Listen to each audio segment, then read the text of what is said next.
안녕하세요. 오늘은 제가 일본 생활에 대한 얘기를 해드리려고 하는데요. 여러분들이 생각하시는 일본 생활은 어떠실까요? 혹시 일본 여행 오신 분들 중에서 일본 너무 좋다, 이런 곳이라면 한번 살아보고 싶다라는 생각 하시는 분들도 계시고, 아니면 유튜브 같은 곳에서 일본을 접하신 분들은 와 진짜 재미겠다 라고 생각하시는 분들도 계실 것 같아요. 저도 여러분들처럼 그런 생각을 했었거든요.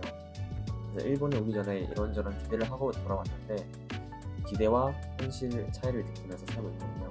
그래서 이 영상에서 제가 일본에서 3년 동안 살면서 느낀 일본 생활의 나의 것을 그대로 들려드릴게요. 참고 이 영상이 일본에 오지 말라는 영상이 절대 아닙니다.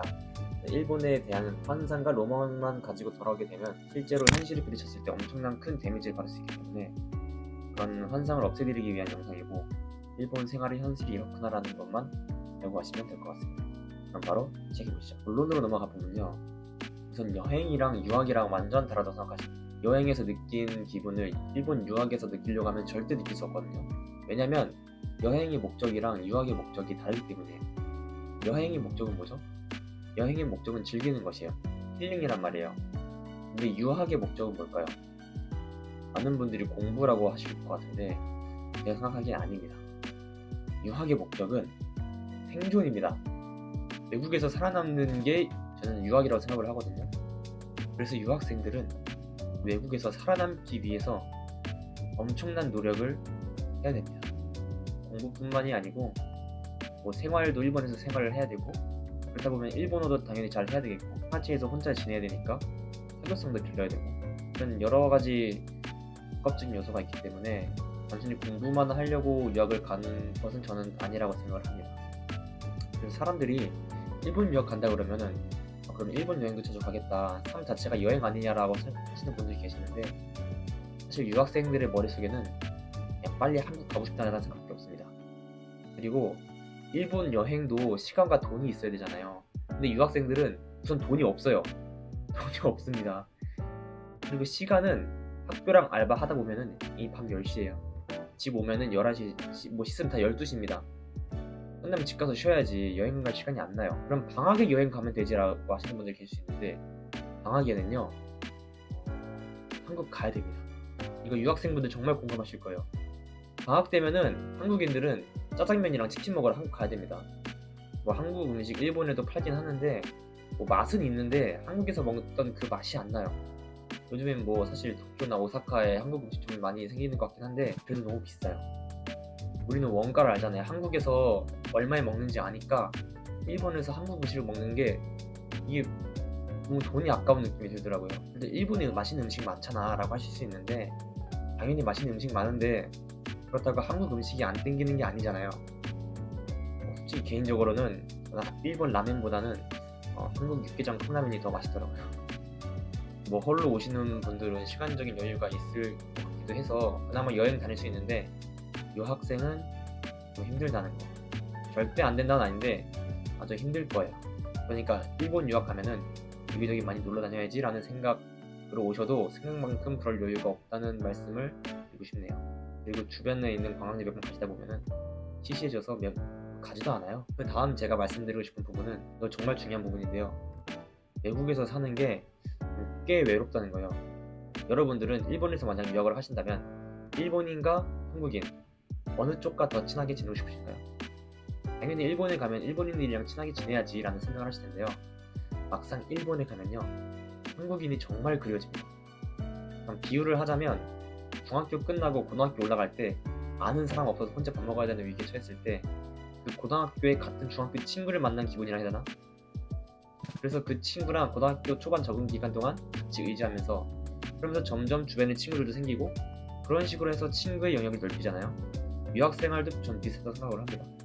일본 유학하기 전에는 가자마자 바로 일본인 친구 만들어서 같이 밥 먹고 게임하면서 친해져야지 라는 생각을 가지고 와도 막상 일본에 오면 생각보다 쉽지 않거든요.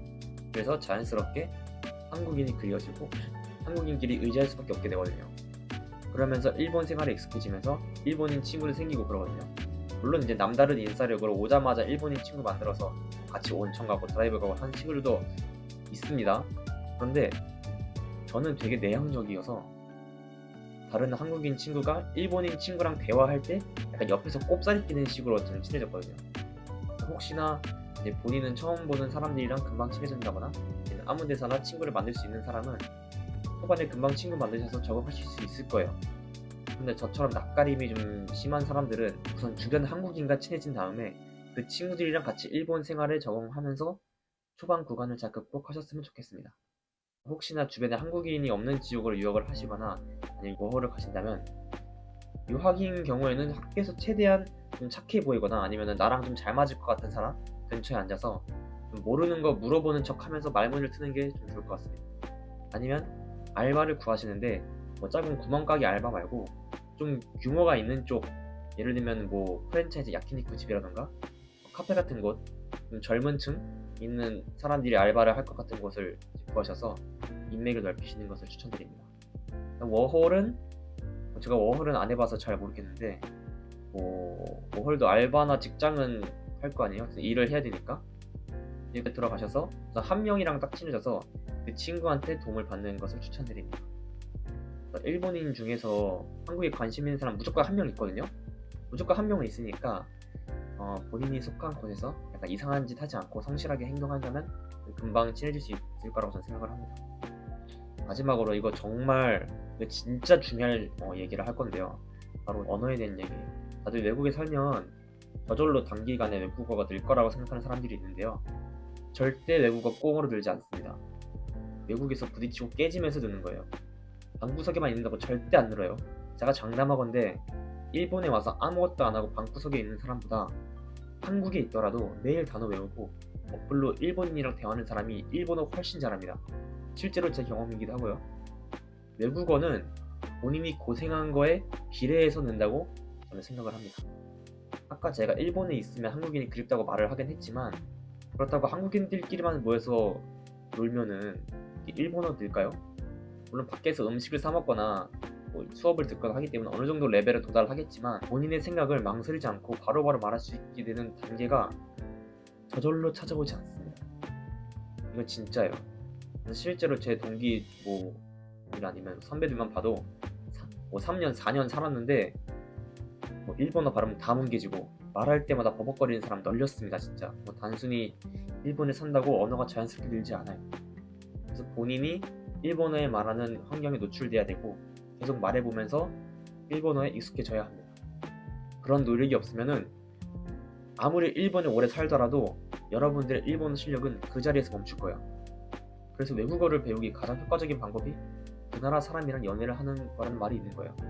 일본어 못해도 일본에서 사는 것 정도는 할 수 있어요. 물건 사는 것 정도 일본어 못해도 할 수 있거든요. 근데 연애는 이제 무조건 의사소통을 해야 되니까 그런 겁니다. 그런데 여러분들 일본에 여자친구 남자친구 만들 수 있으세요? 만들 수 있으면 일본에 와서 만들어서 바로 실력 올리시면 되는데, 그런데 본인이 자신이 없다, 일본이 여자친구와 남자친구 사귈 자신이 없다, 그러면은 어떻게 하면은 그 말하는 환경에 노출할 수 있을까요? 제가 생각하기엔 알바예요. 근데 알바도 일본어 못한다고 무조건 주방 들어가지 말고 무조건 홀 서빙이나 접객하는 곳으로 가세요. 가서 어떻게든 말하면서 부딪히면서 깨지세요. 우리는 외국인 버프가 있기 때문에 말 버벅거리고 말을 잘 못해도 일본인들 이해해줍니다. 알바하면서 일본어를 입 밖으로 내뱉는 연습과 본인의 생각을 정리해서 말할 수 있는 힘을 알바하면서 기르는 거예요. 그렇게 노력을 하는 모습을 사람들이 높게 평가해 줄 거고 그렇게 자연스럽게 매력 어필로까지 이어질 수가 있습니다. 실제로 저도 일본에서 처음 알바할 때 긴장해서 진짜 말 겁나게 버벅거렸습니다. 주문하는 거 못 알아먹고 몇 번이고 물어봐가지고 손님한테 혼난 적도 있어요. 그때는 너무 쪽팔리고 집에 좀 가고 싶은 기분이었는데 그런 경험을 해보고 나니까 그 다음번 알바할 때 점점 익숙해지더라고요. 같이 알바하는 일본인 친구들이랑도 친해지고 일본 온 지 얼마 안 됐는데 왜 이렇게 일본어 잘하냐고 칭찬을 받은 적도 있어요. 결국에는 다 같이 모여서 밥도 먹고 술도 마시는 날이 오게 되더라고요. 실수할까봐 두려워서 아무것도 안 하면 절대 안 됩니다. 아무것도 안 하는 기간이 점점 더 길어질수록 외국인 버프도 사라지게 됩니다. 처음에는 온 지 얼마 안 됐으니까 그럴 수 있지라는 말로 커버가 되지만 그 기간이 길어지면은 온 지 얼마나 됐는데 라는 말로 바뀌게 됩니다. 실수는 무조건 하게 돼 있으니까 그냥 빨리 실수하세요. 빨리 실수하시고 초반 구간을 넘어가는 게 저는 현명하다고 생각이 듭니다. 네, 오늘은 주제가 주제인 만큼 좀 약간 세게 말한 느낌도 없지 않아 있는데 제가 일본에서 느낀 정말 중요한 정보라고 생각이 들어서 오늘 좀 말씀을 드렸습니다. 이 영상을 얼마나 볼지는 모르겠지만 유학 예정이신 분들이나 아니면 일본에서 거주를 목적으로 고민하고 계신 분들, 아니면 단순히 일본 생활이 궁금하신 분들에게 이 영상이 알고리즘에 떠서 좀 참고가 됐으면 좋겠습니다. 그럼 다음에 더 좋은 내용으로 찾아뵙도록 하겠습니다. 감사합니다.